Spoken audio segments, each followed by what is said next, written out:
The U.S. Special Envoy for North Korea has said that while Washington was keeping all options on the table, he did not believe the United States was close to using military action to rein in Pyongyang's nuclear and missile ambitions. Our policy is very much for the peaceful resolution of the North Korean nuclear crisis.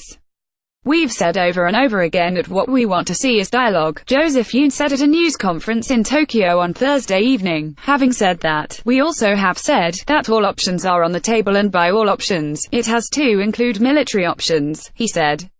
But I don't believe we are close to it. Yoon's remarks came a day after Victor Cha, a White House official during the George W. Bush administration who had been tipped to be the next U.S. ambassador to South Korea, was dropped from consideration after reportedly expressing concern in a December meeting about a plan to warn Pyongyang through a narrow military strike known as a bloody nose option.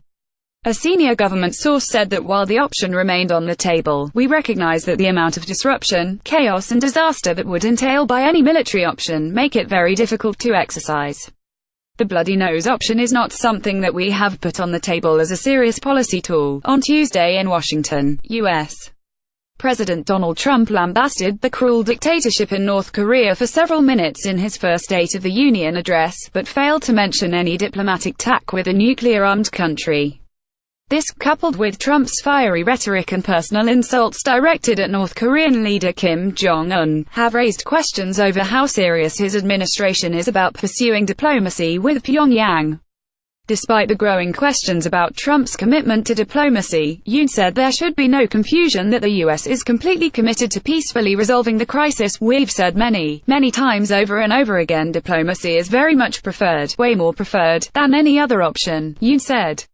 But he noted that this went beyond merely talking, and also included what he called peaceful pressure. Asked if denuclearization was a prerequisite for even starting talks with North Korea, Yoon reiterated Washington's long-held stance: we should all face the reality, which is that these talks, if there are engagement and talks, have to be about denuclearization. They have to be about steps that North Korea would take toward denuclearization, he said.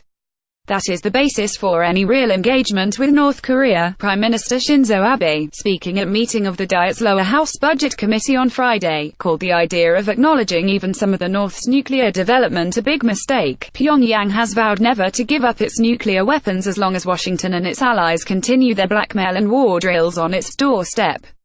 At the Thursday's news conference, Yoon also played down earlier statements that an extended lull in missile tests could lead to dialogue between the two countries. North Korea stopping nuclear and missile tests would be a great first step, he said.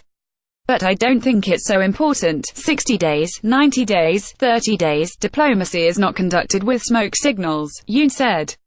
North Korea has to tell us when they are suspending missile and nuclear tests for the purpose of opening diplomatic channels, so for them to go through a period of time without telling us, that's meaningless, Yoon said. Communication channels are open, so there's no problem in telling us their intent. That's the key, he added. Yoon and his superior, Secretary of State Rex Tillerson, had in recent months appeared to tout a 60-day hiatus as a possible sign that the North was open to diplomacy. North Korea broke a stretch on November 29 of more than 70 days without testing a missile, but has not tested a missile since, a streak of 64 days that is expected to continue at least through the Winter Olympics and Paralympics in South Korea, which wrap up in mid-March.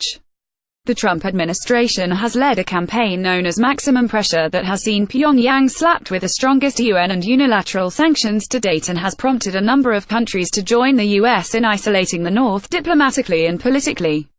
The pressure campaign has also seen the U.S. deploy a number of so-called strategic assets to the region, including powerful stealth bombers, aircraft carriers and submarines.